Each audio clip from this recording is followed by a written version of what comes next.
At Philadelphia, yes. I'm a Trinity grad, so the connection isn't necessarily there, but our good bishop would be upset with me if I don't get it right, So one of the things that Dr. Lose and I were talking about when I began in ministry some 30 years ago, one of the things we had to do, or what we had to do as a pastor, was preach a decent sermon, visit people in the hospital, have good relationships with folks, teach a little bit, and just be a good overall person, and you could succeed, and people would come to church, and everything was fine. That is no longer enough in our world today. Pastors are required to be creative and entrepreneurial and intentional in their work. And not only pastors, but all of us as members of the body of Christ. There's an intentionality required today that hasn't been required for a long time.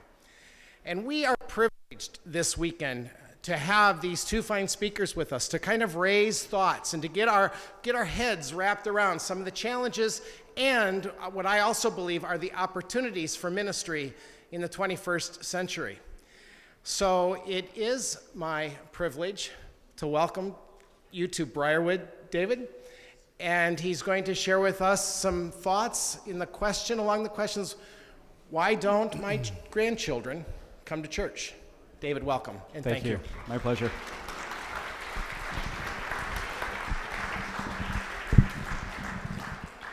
Good afternoon.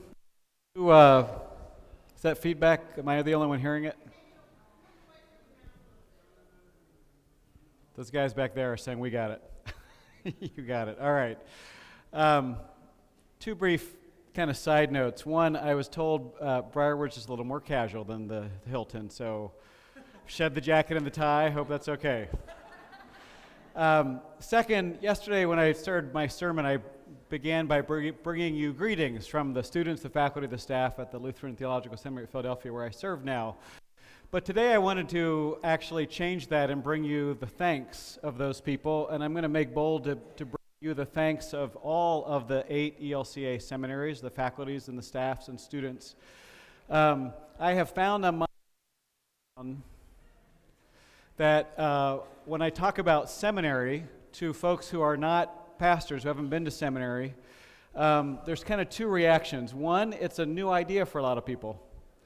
They just hadn't really thought about what a seminary was before, and they had no reason to. If you asked them where your pastor came from, they would name the last church the pastor served at. Otherwise, pastors come from, I don't know, does the stork bring them? Or, you kind of describe it a little, it makes sense. You want to switch it out? Okay. Once you describe it a little, it makes sense. Dental schools provide dentists. Law schools provide lawyers. Oh, seminaries provide pastors and other church leaders. We're good? That one sounds better. Do you want me to stick with that one, or are we all right? This is good? Okay. I trust you. The second thing I find is that often people then assume that the seminaries are funded 100% by the church. And a couple generations ago, that was largely true. A number of seminaries, particularly the ones in the Midwest, were 100% funded by the church. It was a good time to be a president. You get the bills and send it on to Minneapolis or New York, or wherever the headquarters were. Today, the national church funds seminaries at 7% of our total cost. Synods make up another 7%. That's about 85% that we're left to. We cannot charge that kind of tuition, or we'd send pastors out with and other rostered leaders out with enormous debts. Tuition typically makes up about a quarter, which means more than half of the remaining money that funds our seminaries comes from individuals and congregations. And that's why I want to say a word of thanks, because we could not fulfill our mission to prepare leaders were it not for you.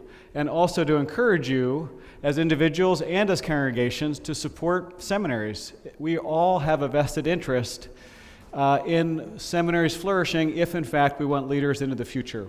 So the Fund for Leaders that was out yesterday on some of the tables is a tremendous way of doing that. I know LSTC is the sponsoring seminary for this region. I bet there are graduates of all the seminaries in this room, and I just would ask you to consider to lift us up in prayer and to lend us your strength, because we need you more than ever to do our work. All right, that's the end of the commercial. So a little bit of background about why I got interested in this topic in particular. For the last 5 or 6 years, I've been overseeing a Lilly endowment-funded research project into how the culture is changing and the demands and opportunities these changes are creating for seminaries. And about 3 years ago, I started feeling like I was learning enough, had enough information to start sharing that out. So at pastors' conferences or preaching events, or often in congregations, I started talking about the changes in our culture. And what I found particularly in the congregations was this one question kept cropping up. And was almost always asked by someone early middle 60s and up, and often on the way out, right? It was someone shaking hands saying, nice presentation, and then the question would come, why don't my grandkids go to church? And I've learned over time that when people ask questions as they're leaving, it's usually because either they feel like it's something that they should know already and are a little embarrassed they don't, or they're not sure it's an okay question to ask, or it's freighted with a certain amount of emotion. They want to know, but it's hard to talk about. And it fell into that last category. And so one time, finally, I was doing this presentation on changes in culture, and someone during the question and answer, question and response time, asked it with the group there, which I thought was wonderful. And he actually expanded on it. He said, why aren't my kids or grandkids going to church? Because the thing is, he said, when my brothers and sister and I were little, my parents took us to church, took us to Sunday school, made sure we were confirmed, and we all go to church to this day. When we had kids of our own, we took them to Sunday school and church, took them to youth group, made sure they were all confirmed, and almost none of them go to church. What happened? And then he went on to ask what I called the question beneath the question. He sighed and then he said, what did we do wrong? And as he named it, I realized he was tapping his finger onto what I think is a reservoir of grief among our elder generation in the church. As they remember the liveliness of congregations and how full Sunday schools were and all the great things that were going on, and look at their kids and grandkids' generation and worry and grieve and wonder. And I was so grateful for the courage and the vulnerability of that gentleman to ask that question, because it gave me a chance to say, look, you didn't do anything wrong. This is not your fault. And it's important to say that to you as well. It is our responsibility to do something different, to respond, but it's not our fault. What happened was we got caught up in some massive cultural changes that we experienced in our individual lives, but almost willfully ignored as a church. So I began by asking him just a simple question. I said, now think back to me to your childhood. Again, gentleman in his middle 60s. Think back to me to your childhood. On Sunday morning, what were some of the different options you had for spending the day? Exactly. He chuckled too. He was like, there weren't any other options. And I said, actually there were. Now, this particular congregation was in a suburb of the Twin Cities. I said, actually, you had a couple options. Swedish Lutheran, Danish Lutheran, Norwegian Lutheran. Right? If you were going to walk on the wild side on Sunday, you were going to go to the Methodist church.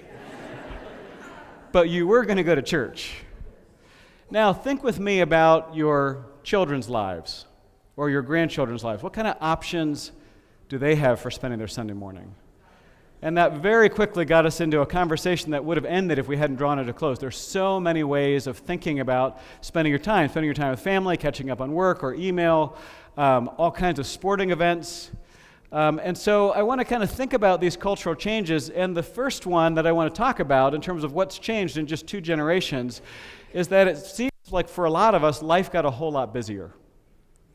Actually, let me start with the culture at large. The first thing I want to say is that we sometimes didn't realize how much of the support of the culture we had. And in recent years, we've lost that support. Now, I don't want to over-dramatize this and talk about living in an environment where there's a hostile relationship between the culture and the church. I think that we don't know anything about a hostile culture compared with Christians who are living in some of the different countries where we're reading news reports all of the time. That's hostility.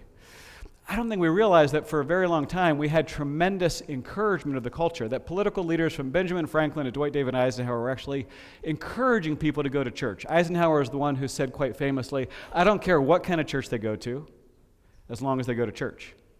Because there was a sense that church participation encouraged better citizenship. And so for a very long time there was a hand-in-glove relationship between the culture and the church. In fact, I don't know if we realize how much help we had from the public schools in teaching the faith. For years, the first couple hundred years of this country's history, a lot of kids learned the alphabet, learned to read and write using the New England Primer, which began by teaching the children the alphabet with rhymes connected to biblical stories. A is for Adam and who all sinned. B is for Babel, and it just went on. When I was growing up, a lot of our school life was organized around the Christian culture. I remember with the tremendous excitement I had in 6th grade when I found out I was going to get to be one of the Magi in our annual Christmas pageant. Right? This was James Buchanan Elementary School, public school in Lancaster. You probably knew it had to be Lancaster, Pennsylvania, the hometown of James Buchanan, because no other city in the world would name a school after James Buchanan, the second worst president we've ever had. But it's the only one we had from Pennsylvania, so we were proud of him anyway. 6th grade was asked to be a Magi. I remember running home, grabbing my mom's tea set, wrapping it in tinfoil to take to school the next day to be what took the frankincense or the myrrh, the tea set she was given for her wedding. I'm hoping I asked permission, but I'm not counting on it. Right? And that was pretty typical. In case you're wondering, this is not a picture of me at our Christmas pageant, but when I happened to Google public school Christmas pageant, most of the pictures were in black and white.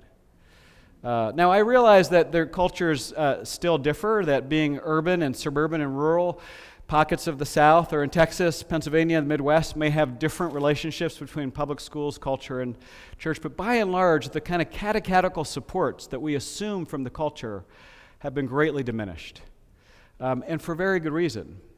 Our schools are educating a whole different population of people.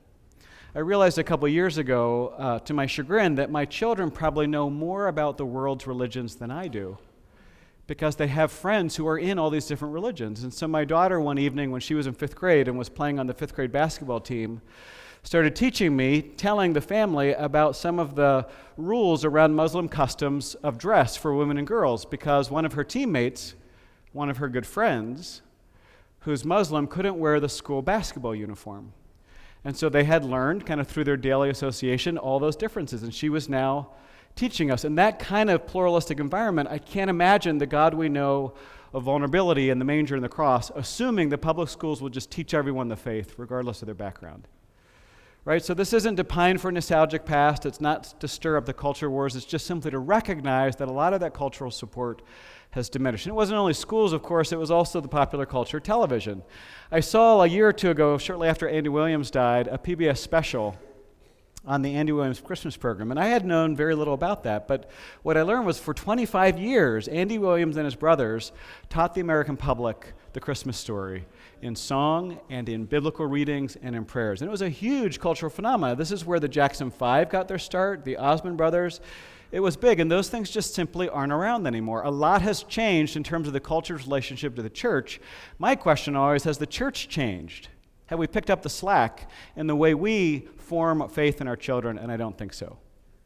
The second thing is refer back to that initial story. Life got a whole lot busier.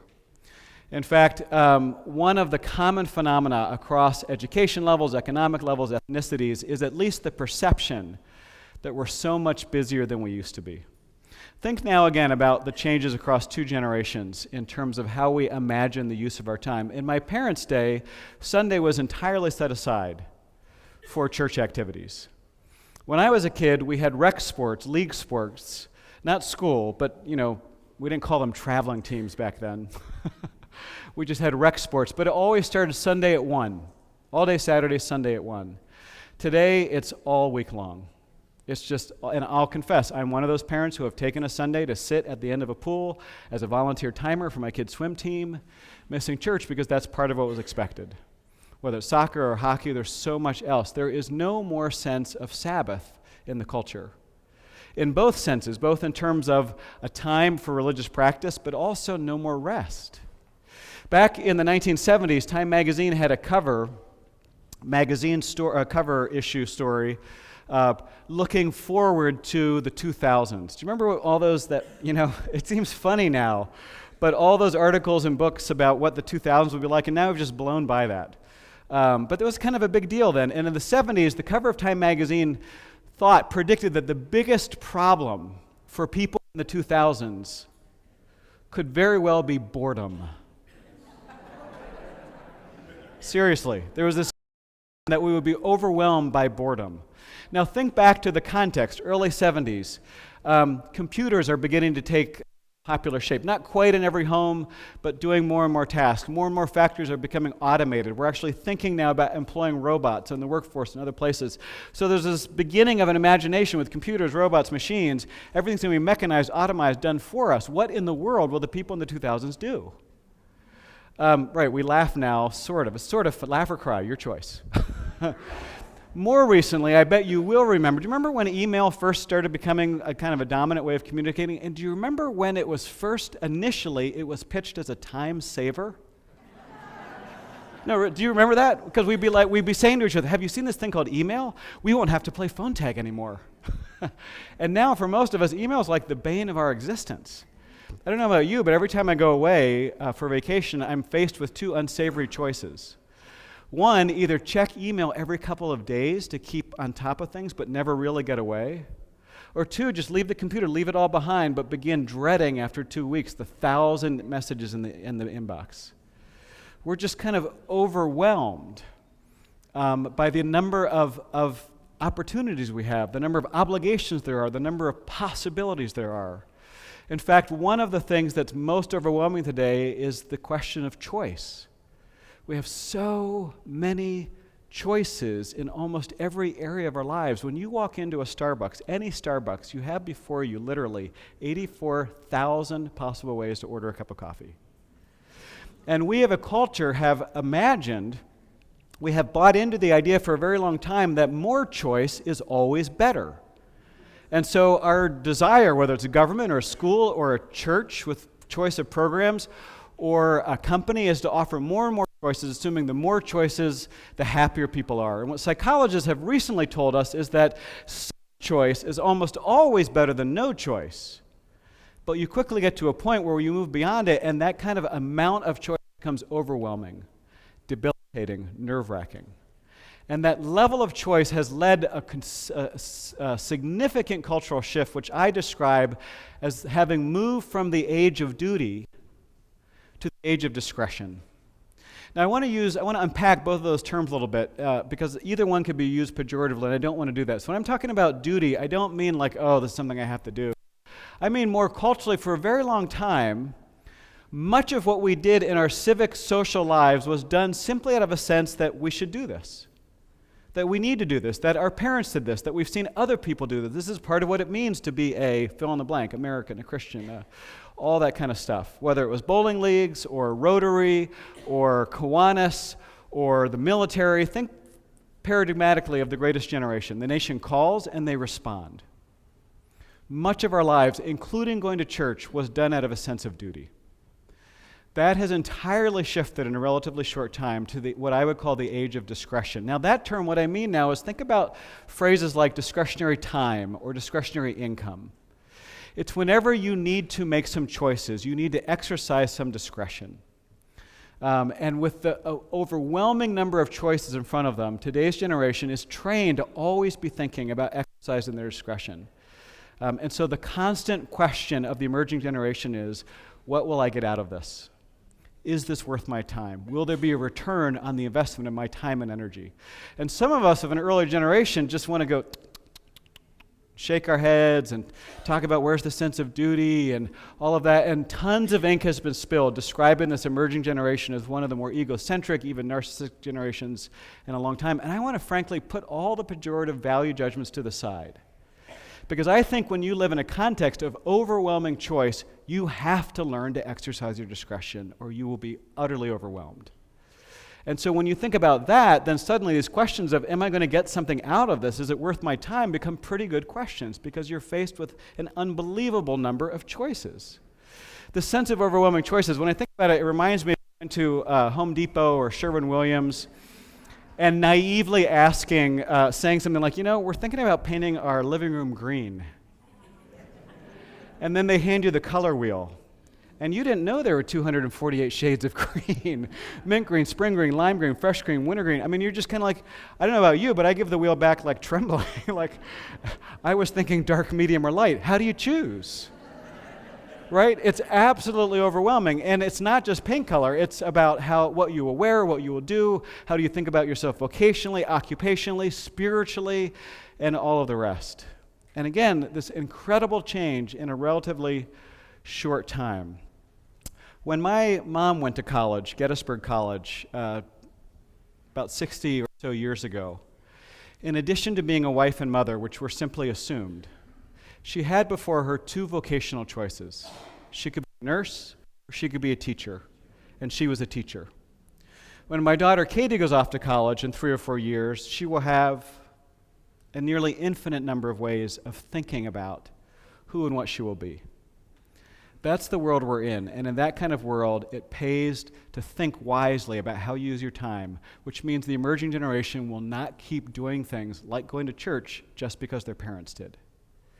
They want to understand it. They want to get something out of it. They want it to be meaningful to them.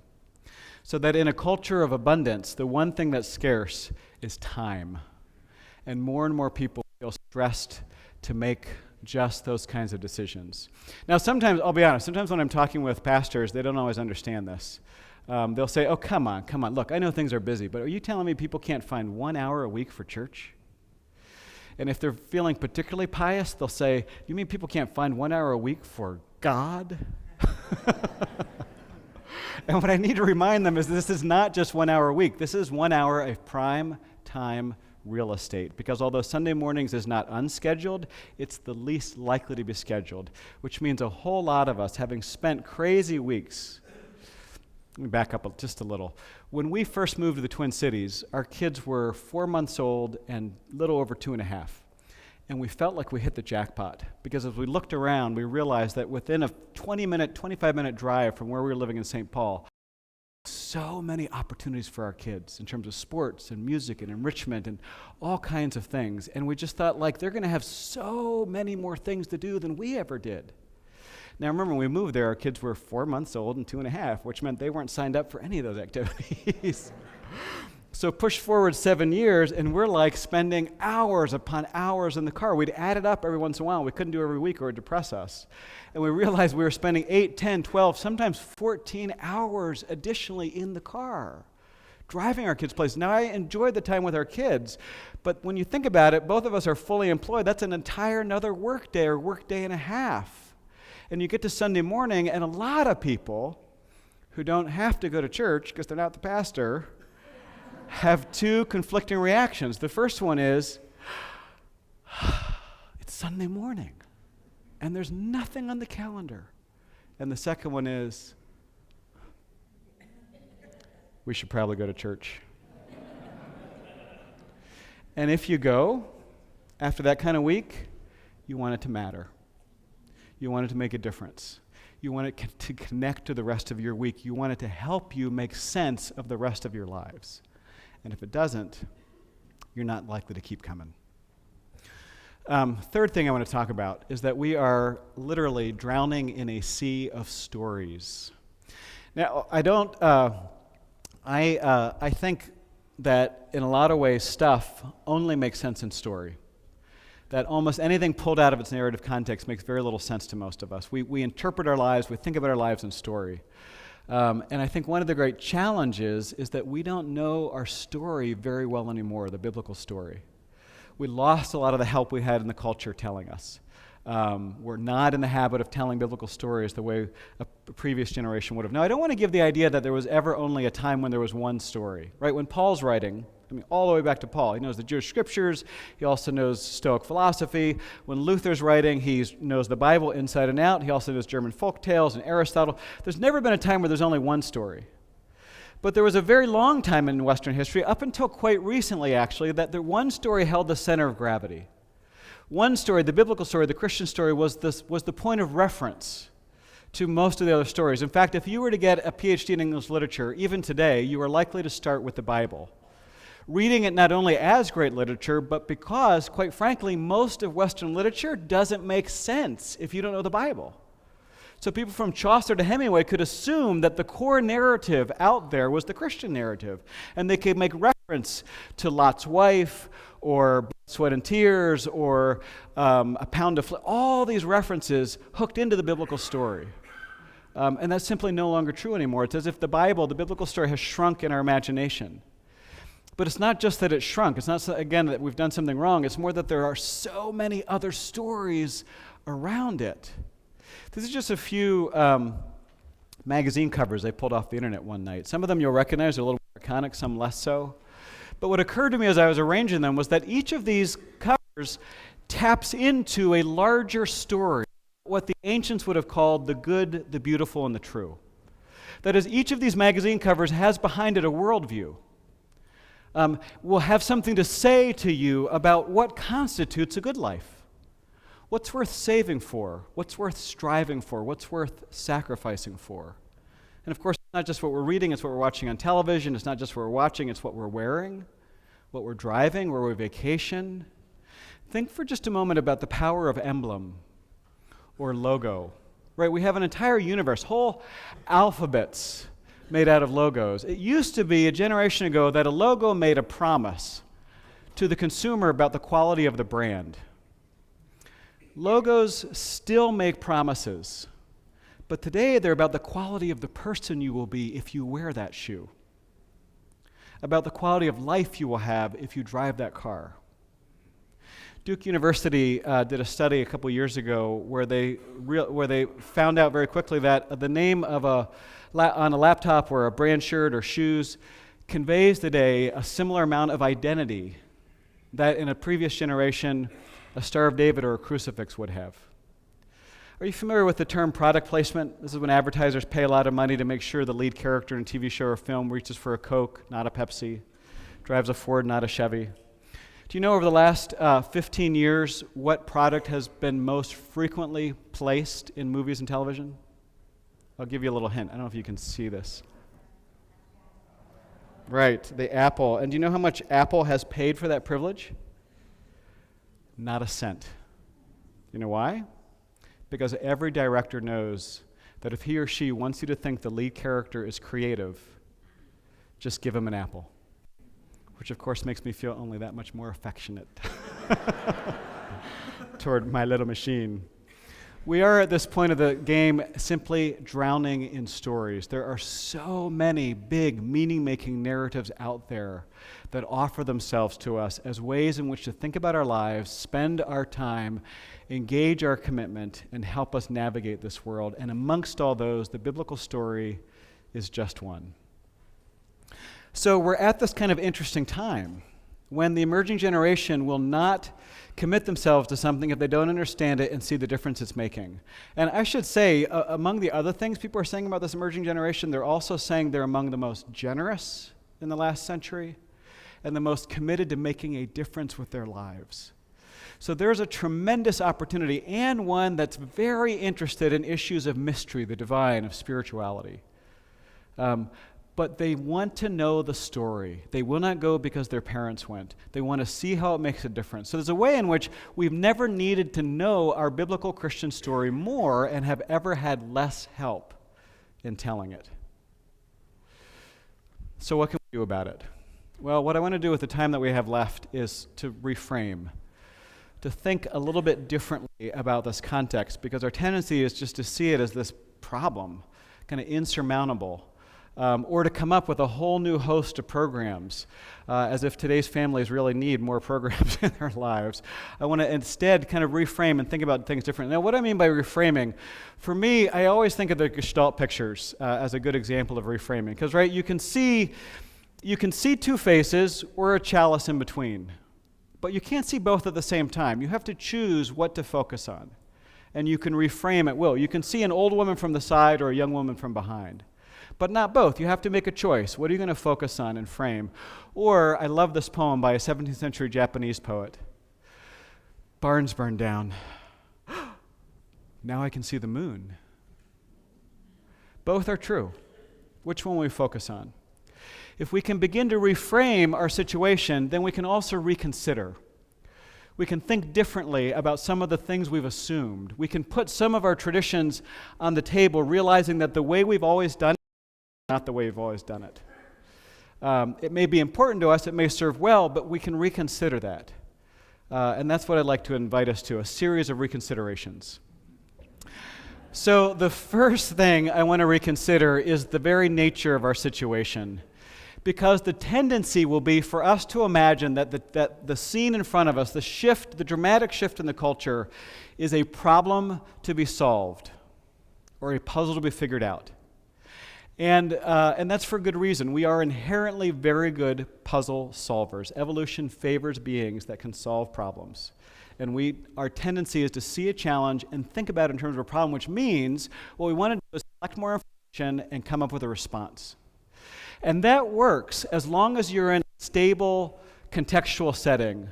But when everything has changed, then the very rules of the game change as well. And so the challenge is to resist immediately, okay, here's the problem, let's collect more information, let's come up with 3 more programs and move ahead. I got this, what I want us to think instead is to imagine that the context we're in is a mystery to be embraced, rather than simply a problem to be solved. I got that distinction from Malcolm Gladwell in one of his essays in the book, What the Dog Saw.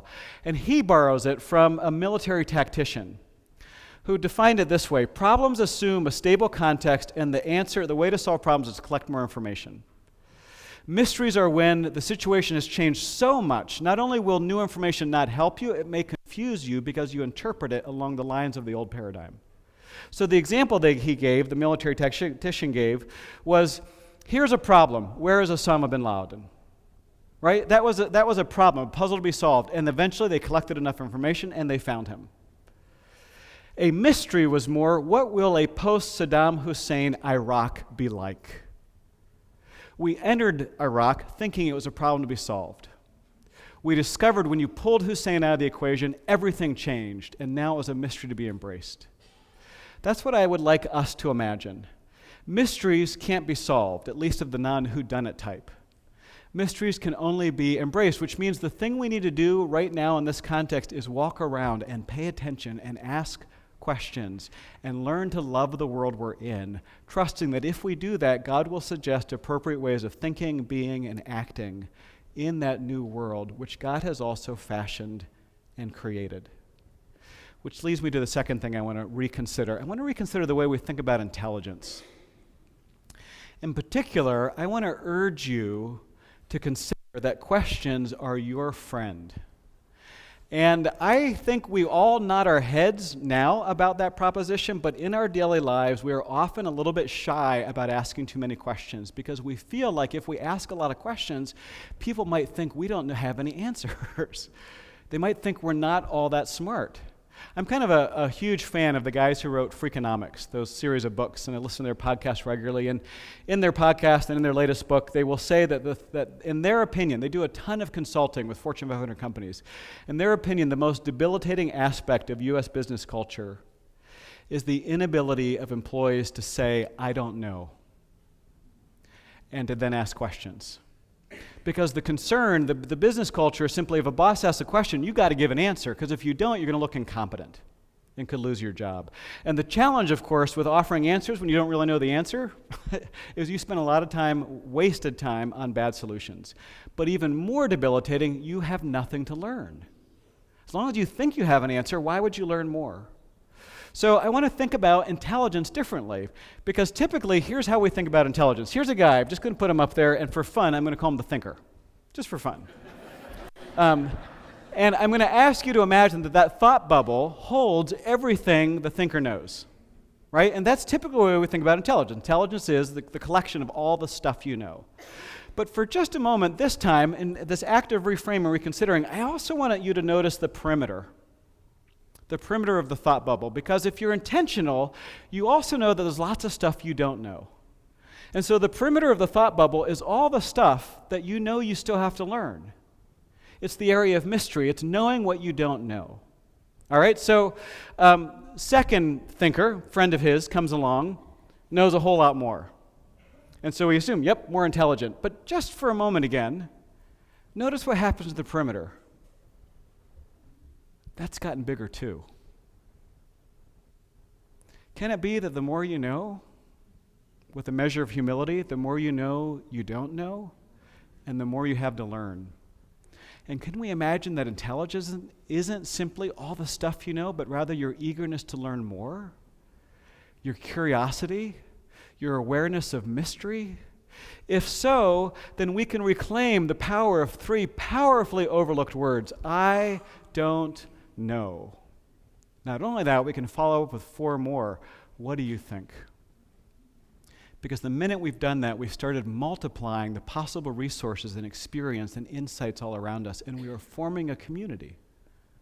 The moment you recognize you don't know and ask someone, all the cards are off the table. Everything changes.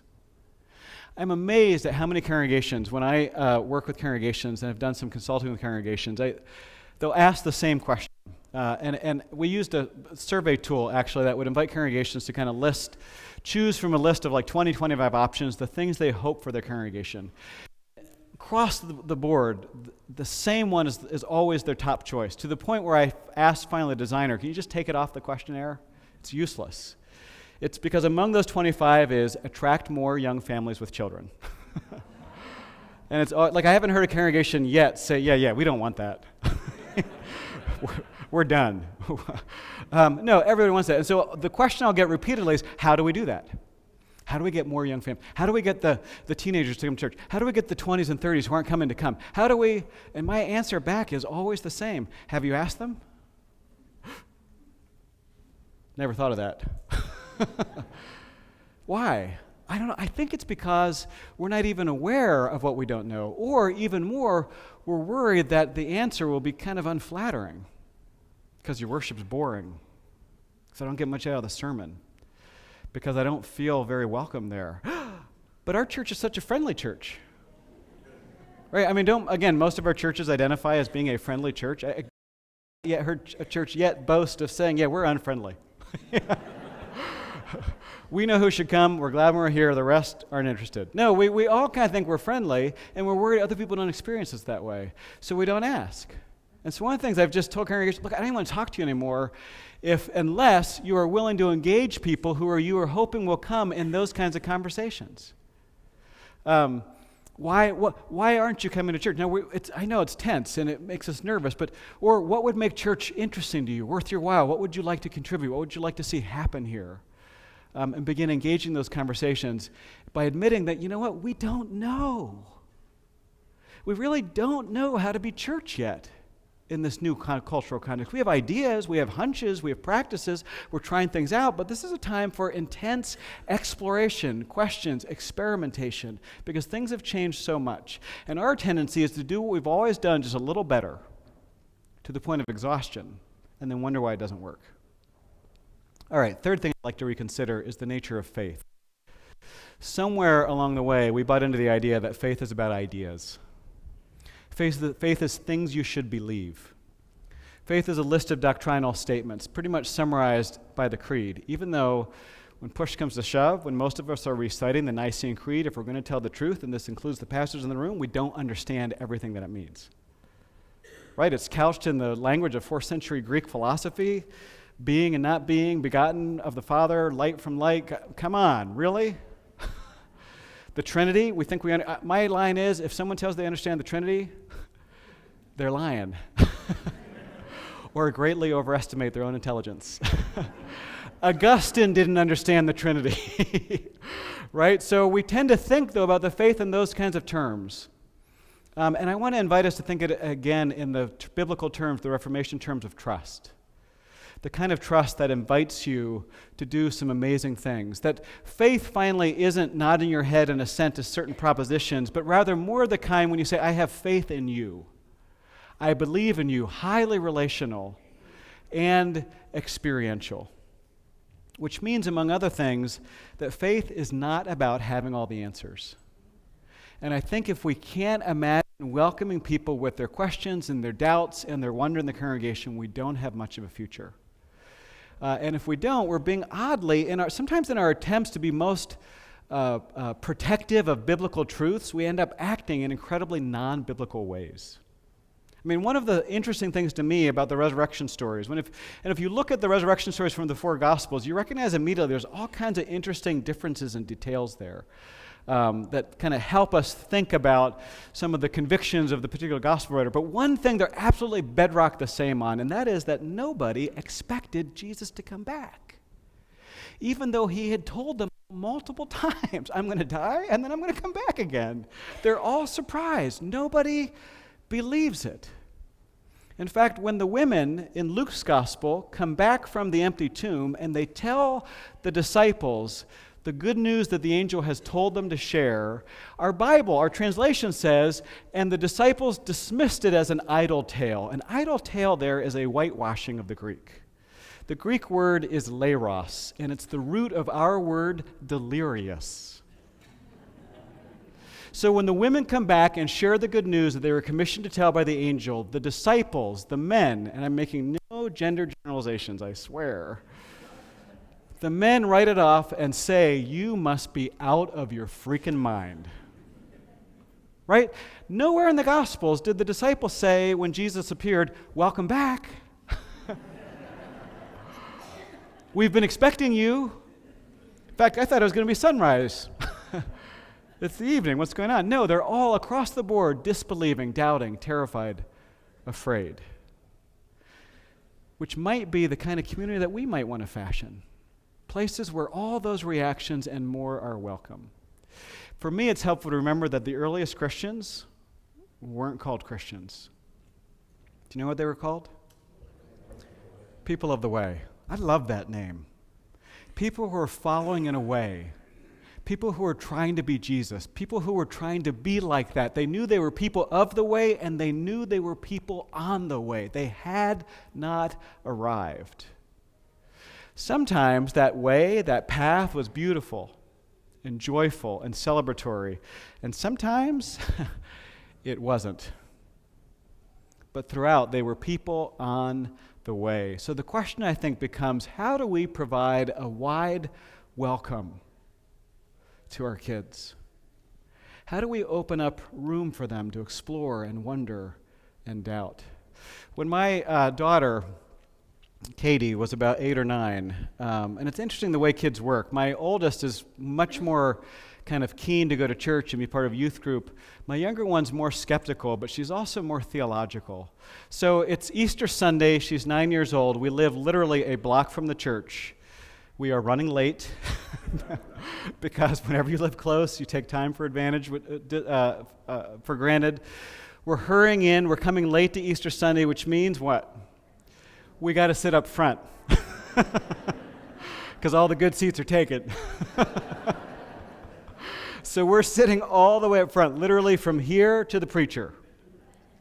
And our pastor is preaching an Easter sermon filled with joy and good news about the resurrection when my daughter leans over and says, Daddy, now did I mention we're in the front row? Daddy, I'm not sure Jesus was really raised from the dead. I think maybe his friends just really missed him. There's a lot there. So you know what I said? That's a good question.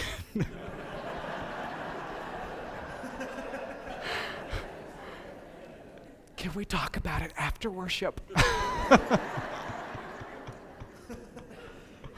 Maybe I should, I don't know. I'm still rethinking that one. But can we make room for those kinds of questions? Because if they're not shut down, all kinds of interesting statements about faith and doubt and conviction and wonder might just emerge. One of my students, who's now a pastor, recently did a confirmation project, and instead of having kids recite their memory verses in front of the congregation or reply to questions at the church council, instead he recorded them on video, sharing first their faith statements and then their doubt statements. The things they believed for sure, the things they really wondered about, and then put it together and showed that on Pentecost Sunday and Confirmation Sunday, and it blew people away. Because we're often so uncognizant of just how much is going on in our kids' lives and in our lives, truth be told. All right, fourth thing I want to reconsider is actually the nature of church itself. and I think this is where you move from preaching to meddling, because I want to call into some of our assumptions. I think whether we are aware of it or not, most of our churches are sort of set up like a concert hall.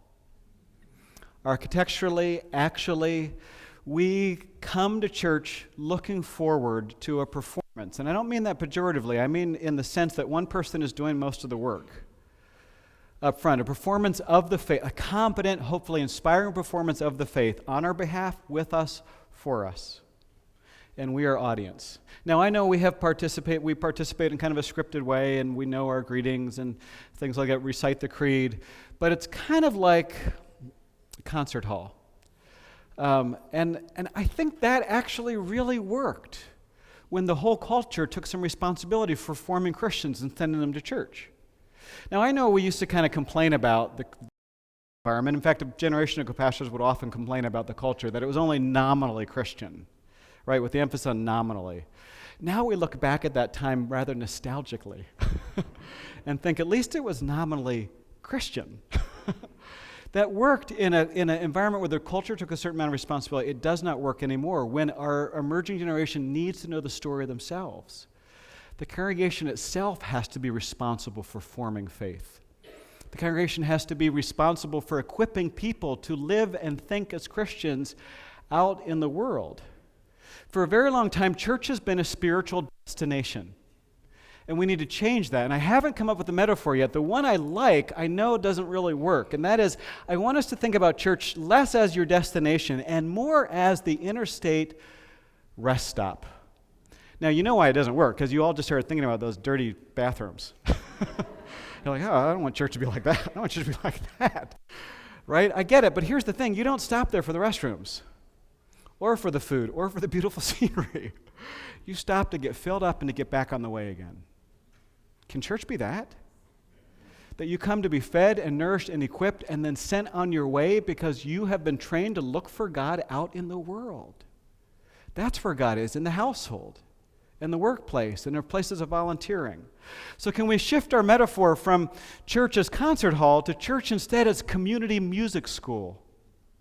Music schools also have great concerts. But you don't sign up for it. You don't go to it week after week for the concerts. You go there wanting to learn how to play. My kids, while we were in Minnesota for 8 and 9 years respectively, were part of the Suzuki violin program. And the last recital before we were going to move to Pennsylvania, the teacher invited them to do a duet. Now, you remember, recitals, piano, violin, it's all the same. Kid practices one piece over and over. It's the polished piece, and then plays it to the light of adoring grandparents and parents. I always joke that if you're really lucky, your program has 2 recitals a year. Less lucky, 3 or 4. Oh, come on. If you have kids in music programs, you know what I'm talking about. All right, so last recital, they're going to do a duet instead of a solo. And the duet they're invited to do is called the Bach Concerto for 2 violins in D major. The shorthand name is the Bach Double. And it's this beautiful signature piece in the Suzuki repertoire. If you've ever seen the Meryl Streep movie Music of the Heart, it's the piece they end up with, the piece they do in Carnegie Hall. I call the Bach Double the entryway drug to Suzuki music, because when you're a young parent with young kids and you're convinced they have talent, they just haven't shown any evidence of it yet, and you happen to wander into a Suzuki studio, you inevitably hear kids playing violin, and somewhere in that studio, kids playing the Bach Double, and all you can think is, my kids are going to make music like that someday? Here's my wallet and my car keys. Because that's what it's going to take, right? So that's what they're playing. Their mom, my wife, is sitting up front. I'm in the back with the video camera so I can capture for grandparents. Wife, tear from my eye. It all goes really, really well. On the way out that evening to our car, I said, kids, your mom and I want you to know 2 things. First, we are really, really proud of you. That was a huge accomplishment. It took a lot of work. Second, you need to know we've been waiting for this day for 10 years. They knew I was kidding, mostly. But later, I kind of thought about that little jest with them, and what I thought of was, what would it have been like for 10 years if they had gone to their teacher's studio and listened to her play music for the whole 45 minutes? 10 years, what would they have learned? They actually would have learned a lot. They would have learned to recognize excellent violin technique. They would have learned much of the Western canon of music and violin music in particular. They would have learned finally to appreciate, to get so much more out of concerts, orchestra concerts than I do. The one thing they would not have learned, how to play. Sometimes I wonder if we certainly raised a generation of Christians that appreciate the faith deeply, but don't know how to play. If so, we need to think about church differently. In short, church can't be the big game anymore. It needs to be the locker room. We need to think about focusing on church. We tend to focus on the door. How do we get people in? Instead of imagining, we might think about how are we going to send them out? What are we going to send them out to? Can we train them to think about encountering God in the world? Fifth thing I want us to reconsider is evangelism. Now, I know that's a loaded word. Evangelism committees are always the hardest one to fill because that's what we think about, right? We don't want to shout our faith at someone. I want to think about it instead simply as who's responsible for sharing the faith? And overwhelmingly, our answer is the pastor, right? That's what we do. We train people to share the faith. Preaching and teaching, they're the professionals. What I want us to imagine instead is that we look in the mirror and we realize it's our job to share the faith. Every one of us with those that we care about if we want to keep going to church. Here's the big question. What can you do to get your kids to come to church? Talk to them. Be in conversation. There's a ton of research lately that has suggested that the number one predictor of whether or not kids in churches, and this was longitudinally done over years, it was Roman Catholic, Protestant, Evangelical, across the board, the number one predictor of whether kids active in church as youth will continue as adults has nothing to do with Sunday school or a youth group or whether there's a youth pastor. It will have everything to do, very simply, with the number of conversations they had with a significant adult in their lives about the faith. That's it. That's often a parent or a grandparent, doesn't have to be. The number one predictor is how many conversations a young person has with an adult about the faith. We all can make a difference here because every one of us has the potential to act as a parent or grandparent of youth. And every youth in our congregation has the potential to have multiple parents and grandparents. But if we're going to engage them in conversations, if we're going to share with them why faith matters to us, we need to earn a hearing because we are in a long line of people wanting to tell them things. And before we have the right to speak, we need to listen. We need to listen to their highs and their lows, their struggles, their challenges, their dreams, the stories they think about and wonder about, and then forming a relationship, have a chance to talk about why it's important for us to go to church. Again and again, and here's where I'll close. Again and again now, when I'm with congregations, I will close by having an exercise. We won't do it today for time. I'll recognize that most of us, when I put that slide up and say that's the number one predictor, almost every adult over 40 felt guilty. Because most of us have not had a lot of those conversations with our kids. And you know why we haven't? Because our parents didn't do that with us. You know why? They didn't have to. Just didn't have to. We now have to. We're out of practice. Most of us get a little anxious. We're not sure we can do it.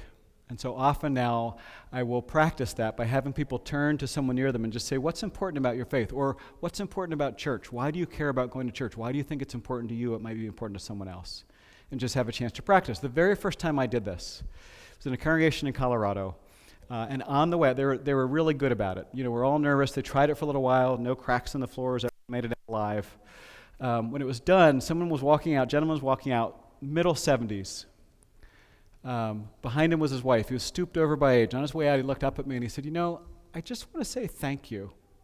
Because it turns out that this gal and I have been going to church together for more than 50 years. And until today, neither of us ever knew why the other was going.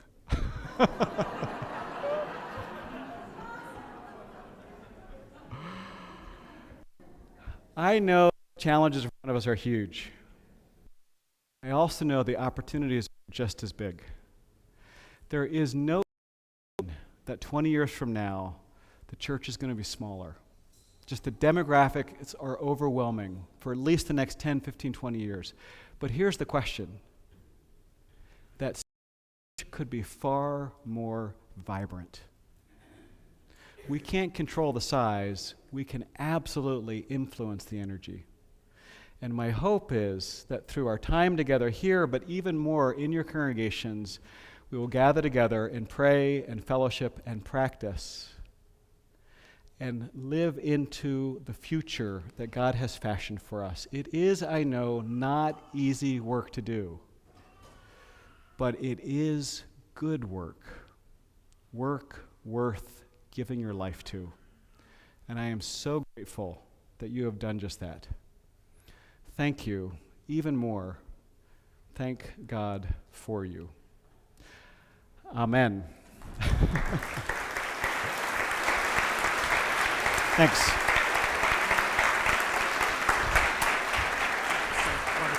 Thanks. Yeah.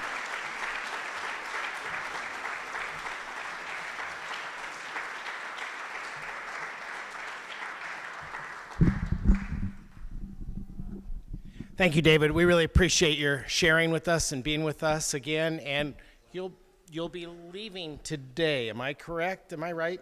Almost right away. So we've got to keep moving along, huh? All right. Well, thank you very much for being with us.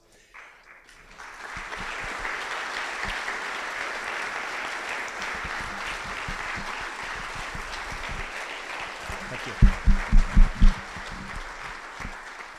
Let me make a few announcements. Since I've got a captive audience, I want to take a moment just to plug.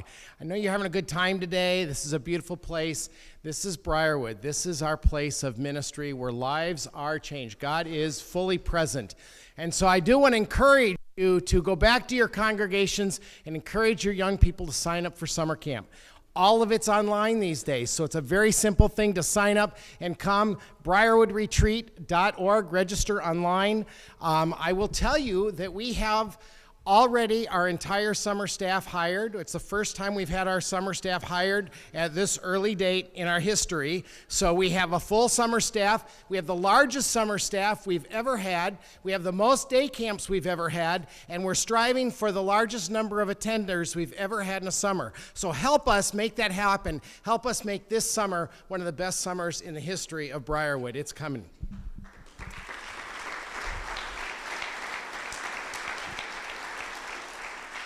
Our theme is Rock On. It will be a lot of fun. So anyway, the other thing I want to lift up before you today is next Saturday, we are hosting the Briarwood Gala right here in the Strings Center. And it's not going to be a typical dinner here at Briarwood. It is going to be a plated dinner where our chef, Carlos, is going to be providing a wonderful, wonderful meal for us, an excellent opportunity to come. We are even going to have valet parking, so you don't have to worry about the mud, the rain, or the dust, or anything. It's going to be a great day right here in the Leadership Center. All kinds of wonderful items for you to bid and bid often on. And all of it goes to support this ministry to make it happen. And if you say, well, how do I register? If you go to your app, your Assembly app, we have a little button there. You push that button, it will take you to bidpal.net, which is our online registration for the gala. You can go there and purchase your tickets right now. So please feel free to do so. Also, if you say, well, I live in San Angelo, or I live far, far away, and I can't Waco, Temple, wherever, I can't make it to the gala, but I would love to, well, I've got the answer for you. At bidpal.net/Briarwood Gala 2015, you can register, same place that little button in your app takes you today, and you can bid online. And you can get a gift, and you can support Briarwood. So everybody in this room can participate. So I want to invite you to our gala next Saturday night here. You don't want to miss it. All right, that's enough of the commercials. Now, for the rest of the day. Worship is going to begin at 5 o'clock. What we would like you to do, we had a plan to gather around the pond, but that is not doable, unfortunately. So we are going to continue to process, and we're going to take advantage of the drainage ditch for our water feature. There's always an answer, all right? So what I would like to ask is at 4:45, you begin to make your way down the road that you came in on and head toward the Copper Canyon Road. We're going to fill the driveway. The marimbas are on the driveway in front of our house, so music will be provided, and then we're going to begin the procession to the tent. Then we will worship in the tent, and we'll be able to view the whole leadership center from the tent as we look across. And after we celebrate the Eucharist, we will then march across the parking lot, and we will dedicate this facility. Okay? Everybody kind of get the gist of the day? There will be ushers, and there are, oh goodness, my brain just went dead. Facilitators from the assembly in their little jackets. They have the bulletins so that you'll want to grab one of those. And we will worship. And then following the dedication of the building, you are invited to go to a wonderful barbecue that's been prepared for you. In fact, Matt Baumhart, our operations director, he's kind of a mountain man. If you ever see the beard and everything, and he likes to chop down trees, he also loves to smoke meat. And so he has been smoking pork. So we have pulled pork sandwiches for you, and he's been doing this for weeks to get it right for you. We also have chicken and a jerk chicken kind of sandwich for you as well, along with salads and desserts and all those kinds of things. So what I'd like you to do, though, is after the dedication, I want you to head to the bus turnaround, all right? Because as you make your way to the bus turnaround, you'll see some serving lines that are out in the parking lot to have your plates. There are picnic tables here, and while you're doing that, my staff is going to flip this room and put tables in here to sit at. We're going to put additional tables out in the parking lot, but we got to do the dedication first. So that's why we got to do that. If anybody wants to help move a table or two, that'd be appreciated, but this is our plan B that we're going to. We're going to stay on the concrete all day except for the little track over to the tent, but that's how we'll begin, okay? Kind of clear? All right, so 4:45, start heading to Copper Canyon Road, and we'll begin our worship.